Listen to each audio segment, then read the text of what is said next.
This board game says it's not a game. But is it? And more importantly, is it a good game? Let's review it. This is the review for the board game Mind Management or Mind MGMT, like the band. By the end of this video, you will know if this game is for you. We have 6 burning questions that we will answer about this game, but before we do that, Yanis, what is this game all about? Well, depends who you ask. On one side, it is about a recruiter who secretly moves through the city of Zanzibar trying to visit certain locations to recruit agents or move secretly long enough without being caught. If you ask the other team, it might be about you trying to stop that recruiter, trying to figure out where he is using deduction and other special abilities. You will win either if you catch the bad guy, right? The recruiter. Or if you're the recruiter, you will win if you recruit enough people or the time runs out. You also win. So the pressure is on for the rogue agents to catch him. That's what I said. Just with a lot more words and blah, blah, blah, blah, blah, blah, blah. Did I use blah this time? All the time.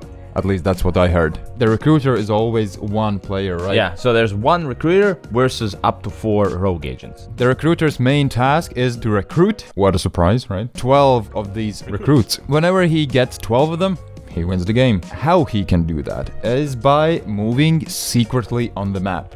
On the other side of the screen, No, you can't do that. Oh, whoa. We reveal that the recruiter has been moving around this map. So he places numbers on each square he has visited. Whenever he visits a place with a specific object, he recruits. Great. The other thing the recruiter can do is move the immortals around who can help him recruit as well. But whenever they recruit a recruit, they give away information about objects where the recruiter doesn't need to be. So it kind of narrows down the objects that he has to be in to recruit. You kind of want to balance these two things, progress faster and give less information. And then there's the other side, the rogue agents, which only have one goal: to catch the recruiter. And they can do that if they think they're in a space with recruiter and say, I'm using the, what's the action? Capture action. Oh, that kind of self-explanatory. And then if he is there, they win the game. If he isn't, the game continues. Other than that, on each of the rogue agents' turns, they can activate 2 rogue agents, which can move and do an action.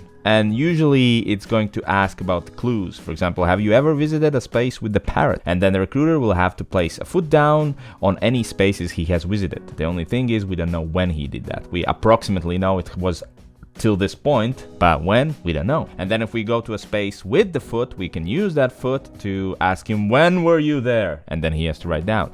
And this is the way we're trying to figure out where and how he has been. So all of the actions for rogue agents are similar to this. They all are meant to get more and more information about the whereabouts of the recruiter. There are other things like these barriers where you can't move around, special movements, other small things, but I think the major part of the game is those 2 sides, one recruiting, one capturing, and having this deduction game between one another. We have talked a lot about this game. I hope you know, kinda understand what it's all about, and if not, don't worry, we're gonna talk a lot more about this game in this review, so we should jump to the first question, which is, who would you buy this for? 1. I would buy it for Tom and Jerry. Do elaborate. Because it feels like this cat and mouse game. The one side is like the mastermind who behind his screen knows everything. Who's the mastermind, Jerry or the Tom? Jerry, of course. No. So it's always this running just away from danger, I guess. Mine is the comic fan, because I don't know if you knew, but this is based on a comic book. And I feel if you've read it, then it will even add on top of it. But you don't need to. I wrote down a spy, because I felt like this is something like Mission Impossible type of situation. Time is running out, we need to stop somebody or do something before the time runs out. If you like that kind of feel or theme, or Tom and Jerry, this might definitely be for you. Yeah. What are the top 3 best things about this game? My number 3 is visually unique. I mean, I've been doing this for a while now, like art, visuals, but this time I really mean it. Not that I didn't mean it the previous time. Like you said, when you saw this box on my shelf, you're like, what is that? It is visually unique. Even though this looks super wild and there's so many things here, it makes sense once you start playing, and you can see and distinguish things you need to distinguish and just ignore things you don't. Kind of reminds me of this like 60s Bond, early Bond kind of weird, visuals. looks is my number third thing as well. A friend of mine saw the side of it, which is almost like empty side, nothing there, right? And from all the games in my shelf, he asked, what is this? From all of them. It's a showpiece on itself. The box, all the components and everything. My number 2 is so many rules. That might not seem like a good thing, but what I mean is you can learn the game with the basic rules, which I did. The game is quick, that you ignore half of the rules, I'd say, on the first game, and then you just add them. Once you're done with your game, they kind of introduce this campaign type of play. The losing side gets one of these boxes. It's basically a mini expansion, right?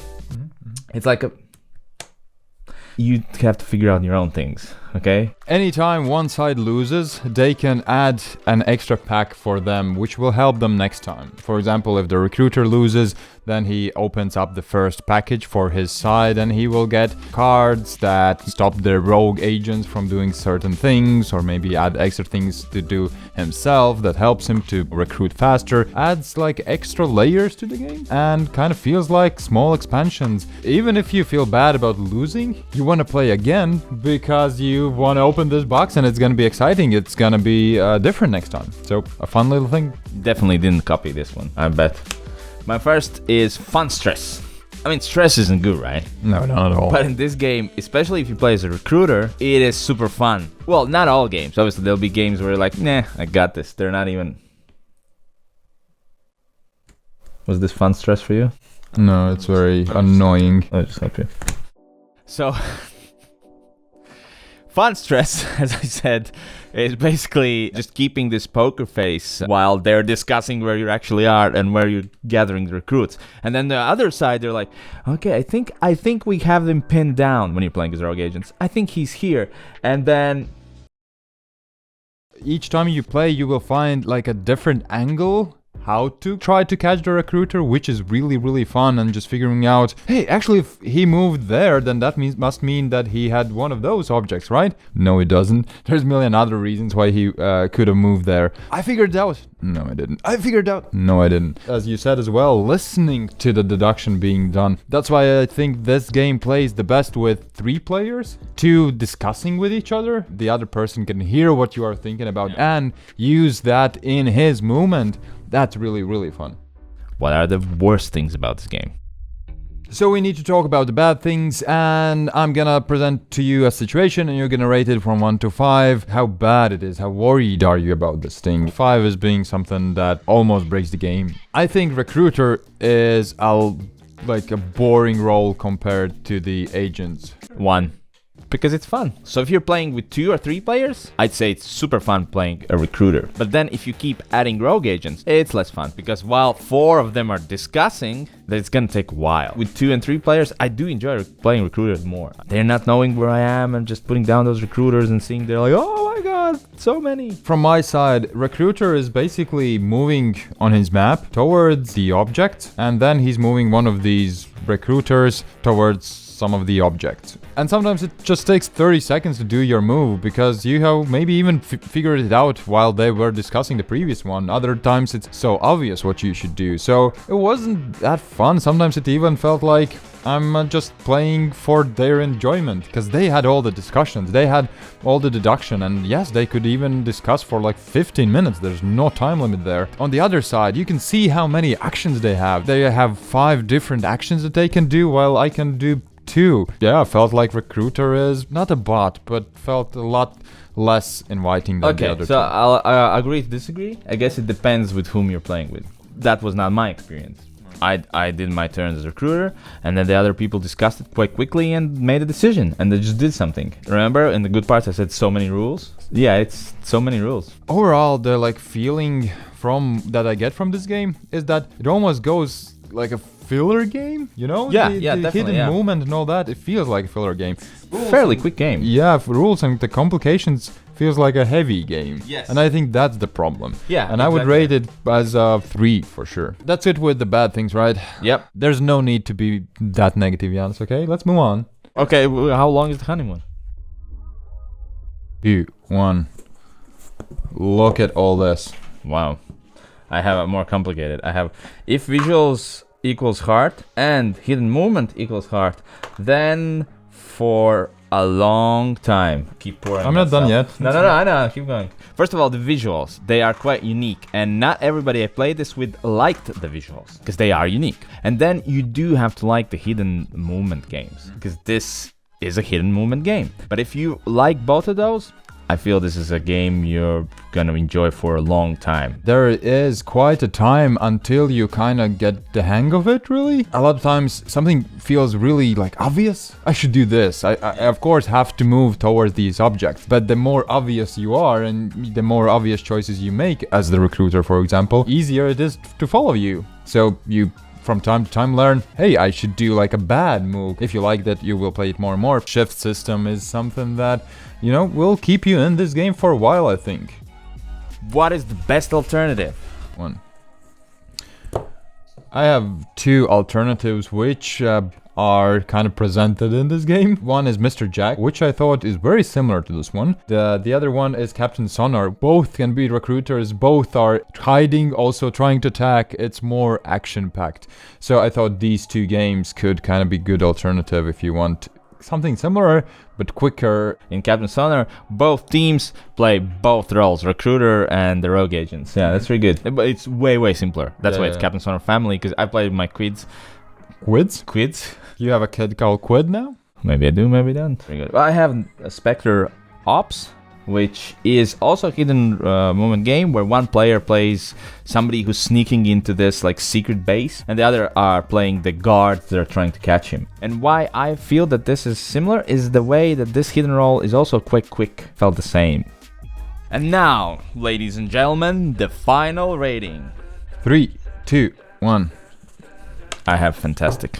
First of all, it didn't leave me kind of, you know, without an opinion on it. It was fun playing it. I'm not like excited to go back in, especially the recruiter role. Yes, we get it. You hate the recruiter. Jeez, stop it already. No, last time I played as a rogue agent, and we actually captured the recruiter. And the excitement when that happened, it's always guesswork. You can never be 100% sure, and it's really fun when you actually guess it. And there are fun elements in this game, but I thought just the hustle of setting it up wasn't worth this filler feel for me. I'll better play the alternatives. It's a good game, just not for me at all. Actually, for me, this was very good before I read the comic. Theme is very important for me, and there's a lot of theme already here, but I just didn't get the background that much. And I thought it's a really good game without even going into the packs. Once I've started going more into the packs and reading the comic, this has brought me up to a fantastic game. This is a fantastic packaging that takes some kind of IP from somewhere else and puts into a board game that fits perfectly with the theme. If you know somebody, just try to get his copy and try it out, and then figure out if you want to own it.